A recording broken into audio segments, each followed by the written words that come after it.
కానీ సగం మంత్రులు ఇంకా గ్రౌండ్లోకే పోలేదట. ఇక పోవడానికి వాళ్ళకి మాత్రం ఇంట్రెస్ట్ ఏడ నుంచి వస్తుంది? ఇప్పుడు ఇంట్రెస్ట్ వచ్చే పరిస్థితి ఏడుంది?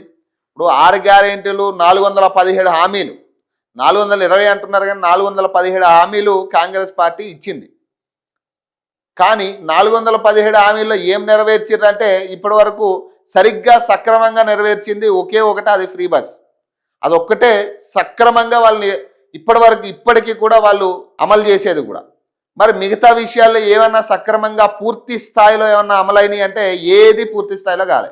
ఈ రైతు భరోసా అన్నారు, రైతు భరోసా పూర్తి స్థాయిలో ఎవరికి రైతు భరోసా రాలేదు. ఇప్పటికొచ్చి పూర్తి స్థాయిలో రైతు భరోసా ఒక్కరికి రాలేదు. ఇప్పుడు అదిగో ఇస్తున్నాం, ఇదిగో ఇక్కడ మళ్ళీ ఈ అకౌంట్ ఏదో ప్రాబ్లం ఉంది, లేదా ఈ ఆధార్ కార్డు ప్రాబ్లం ఉంది అని రకరకాల ప్రలోభాలు పెట్టి ఆ రైతు భరోసా పెట్టలే, వేయలే చాలామందికి. ఇప్పటికి కూడా కరెక్షన్లు చేసుకుని ఉన్న వాళ్ళు ఉన్నారు చాలామంది, వాళ్ళకి ఇప్పటికొచ్చి రైతు బంధు పడలేదు, రైతు భరోసా పడలేదు. ఇట్లాంటి అంశాలు చాలా ఉన్నాయి. రైతులకి రుణమాఫీ అన్నారు, 2 లక్షల లోపు అన్నారు, అది కాలేదు సరిగ్గా. ఎవరికి రుణమాఫీ అయిందో తెలియదు. ఈ కళ్యాణ్ లక్ష్మి, షాదీ ముబారక్ చెక్కులు అన్నారు, ఈ మధ్యన ఏదో 4-5గురికి పంచిపెట్టినట్టుకున్నారు, అంతేగా కథం.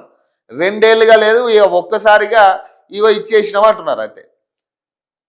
ఈ ఇందిరా మిల్లు పరిస్థితి కూడా అంతే దుస్థితిలో ఉంది. ఇందిరా మిల్లుకి మొన్న కూడా ఆయన మాట్లాడింది కదా, దాదాపు 3,000 కోట్ల చిల్లర ఎంతో ఇప్పటికే రిలీజ్ అయింది, అందరికి అకౌంట్లకి జమ అవుతాయి. బేస్మెంట్లు అయిన వాళ్ళకి, మిగతా వాళ్ళకి అందరికీ మేము జమ చేస్తున్నాం. ఇక త్వరలోనే 2వ విడత కూడా మేము మొదలు పెట్టబోతున్నాం అని చెప్తా ఉన్నాం. ఈడ కావాల్సింది ఏంటంటే మీరు పైసలు ఇచ్చుడు కాదు, పైసలు ఎవరి అకౌంట్లో పడుతున్నాయో వాళ్ళు నిరుపేద కాదా అనేది తేలాలి.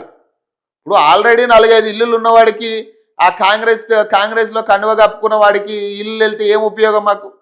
మాకేం చక్కదనం ఏమి ఉండదు కదా. ఇల్లు లేనివాడికి మీరు ఇల్లు ఇస్తే అది చక్కదనం. ఈ పైసలు ఎవరి అకౌంట్లో జమ అవుతున్నాయి, ఎవరికి ఇందిరా ఇల్లులు శాంక్షన్ అయినాయి అనేది ఫస్ట్ తేలాల్సింది అది.